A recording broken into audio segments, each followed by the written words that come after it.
Hope you're enjoying the music and having a fabulous time watching GXP. We really appreciate the company and we don't take it for granted at all. And as we promised you earlier on, we'll be having Father Paulino Mondo talk about Lent.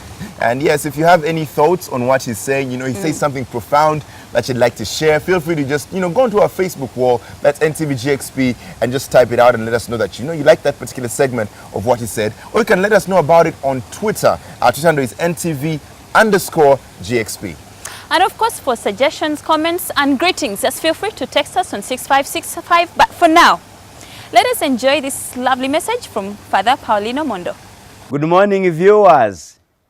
I hope you slept well. We are now in another series, continuing with what we are reflecting upon during this Lenten season. I call it a season because even if it's 40 days, it is long enough to assist us, but it can also be short enough to pass by you without you being aware. So this day, we are going to reflect upon the devotions that are necessary within this time of Lent. The other time we saw the intentions of Lent. Now we want to see the devotions. Now these devotions are going to lead us into something slightly deeper. But do not worry, you will not go so deep that I will not be able to bring you back to the surface. And these devotions of Lent are going to help us to know that inside our own journey of Lent, we need to have the Bible in our hands. A good number of us Christians, we are oral, traditional people, want to hear what they are telling us. But Lent, incidentally, is a moment when we have to have the Holy Book in our own hands. If you never used to have the Bible, time is now to have the Bible with you. Not only to have it as an ornament, but to start referring to it. So one of the devotions of Lent is to make sure that literally every day you read a passage, you read a part of the Holy Book. Every morning when we wake up, as we have done today, we wash our own face. We have a devotion to washing our own face. We have a devotion to combing our hair. What is spiritual devotion can we pick to help us to make sure that we are journeying together with the one who created us? So, in this time, we have to make sure that the Bible is with us.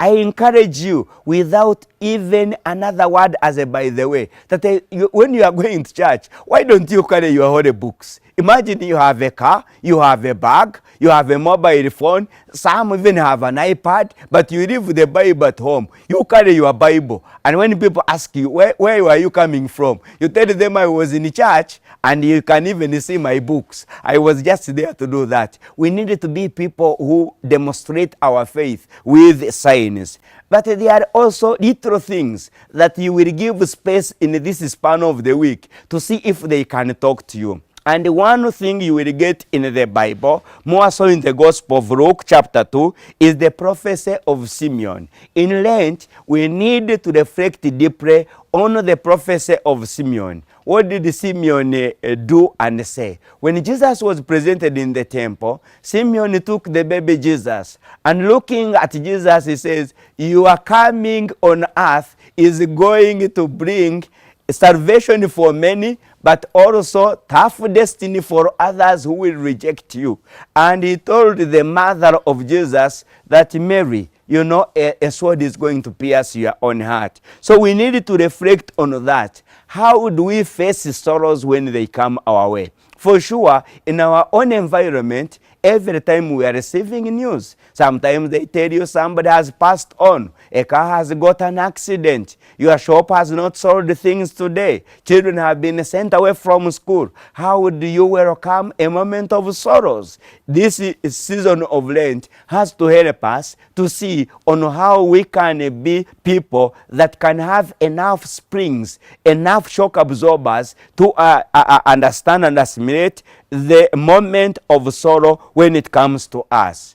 Then there is also the second one. We shall get from the Holy Bible, more so chapter 2 of the Gospel of Matthew, the flight of Jesus going to Egypt.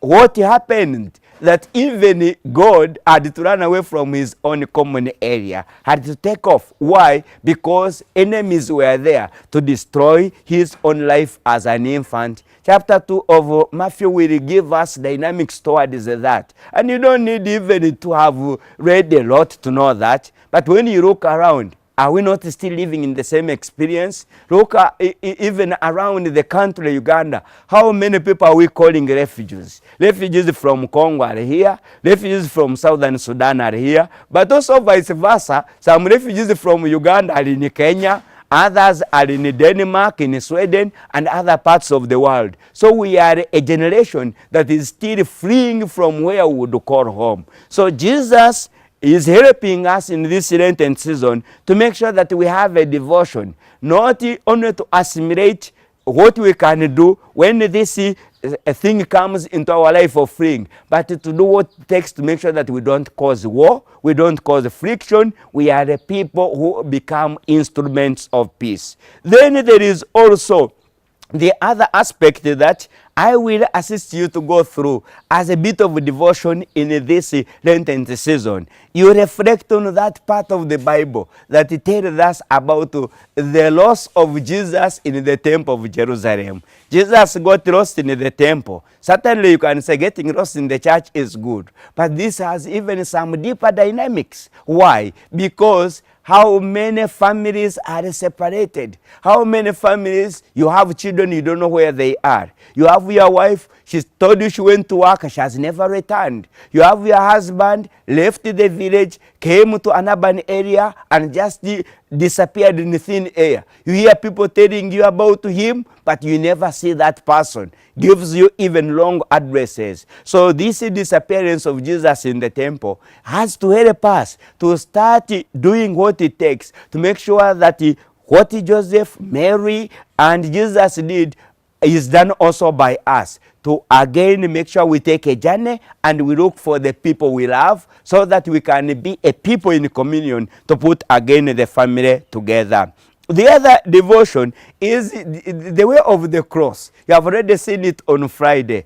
I witnessed that some people, when we have the stations of the cross every Friday, you even start shedding tears. But do you know what? Sometimes they are even our neighbors in the next apartment, in the next house. They are living continuously the way of the cross. Some people are on everyday medication. Are you aware of that? Some people are on every evening quarrel when they reach in the house. Are you aware of that? Some people have to trek. They have to go to work walking and return where they live in the evening walking because they cannot afford fare. That is also the way of the cross. There are some people who cannot afford more than one meal a day. Not because they are fasting, but because they cannot manage the challenges that they are ahead of them. There are some people, when the month ends, they don't know where to get even money to pay the house rent. This way of the cross has to be reflected upon so that we can get a way of knowing how to accommodate it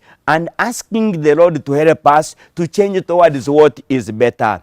We say in this country that we have Vision 2040. So we have to ask ourselves, how about our spirituality? How about our way of the cross? How far shall we go and where shall we reach? Then there is also the aspect of the crucifixion of Jesus. You need also to go in the last parts of the Gospel of Matthew, more so from chapter 26 until 27 of the Gospel of Matthew, and you reflect even beforehand about the crucifixion of Jesus. You will find that in actual fact, there are people who are crucified daily around ourselves. People who are chosen falsely. Have you seen sometimes that in our houses, when something gets lost, the first suspect is the house girl, the house boy, because this one is the old number out. That is crucifixion. How would you feel if you were the one? So every now and then, we put Jesus again on the cross. How would you feel when you needed to travel and then they have hiked transport?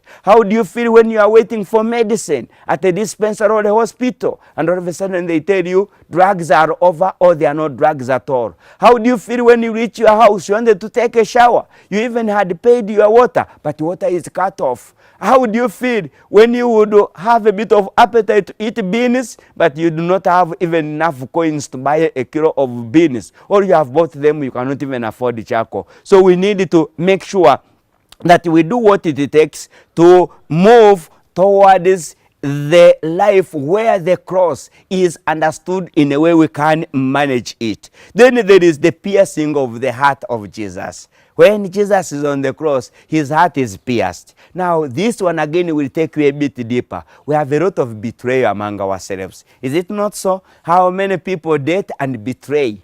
You tell somebody, I love you with all my heart. You know, you will be my best. I will even marry you, or you will marry me. And then in the middle of the night, you send a text. I don't want to see you. Your face looks like an accident. Even never call me. I've even deleted your number. This is piercing of the heart. These things like this we shouldn't do. Even, by the way, in political defection, when you knew that you were the person who was voted, you were darling for your electorate, and all of a sudden you disappoint people who have voted you in. Or you are a teacher, you taught people and they were waiting for an examination, time of the exam you are nowhere, you have not marked them. We can name a series of things. Or you put your bag in a taxi, you are moving a distance, you reach the destination, your bag is nowhere to be seen. All of these are the things that pierce the heart. But also we have to touch the pickpocketers. Those who go into pockets which are not theirs and they pick people's wallets, they take people's money. This is piercing of the heart. We need it to be a culture where respect is maximum, where we can be there for one another. By the way, you need to touch your heart and you feel the heartbeat. And that heartbeat is fundamental, is important for each one of us' life. But at times we break hearts of others. We pierce the heart the way the one of Jesus was pierced. This one has to make sure that slowly by slowly in this Lent time, we vow to say, no, I move away from here. Then the last little devotion is the burial into the tomb. Yes, death is a fact of life. But do you know that sometimes death is provoked by ourselves? How about if I always overspeed on the Lord and I cause accidents to others and even a nightmare to those I am driving? This is preparing a grave before even our own time. How about when you have been given caution? Be careful. Do not touch this. Do not eat this. Do not behave like this. And we say, behavior change will never follow me. We find that sometimes, slowly by slowly, we are walking towards the tomb. So this Lenten season has to assist us to know which things to get devoted to so that we can master them and manage them. And others, we can master them and avoid them. That is the intention.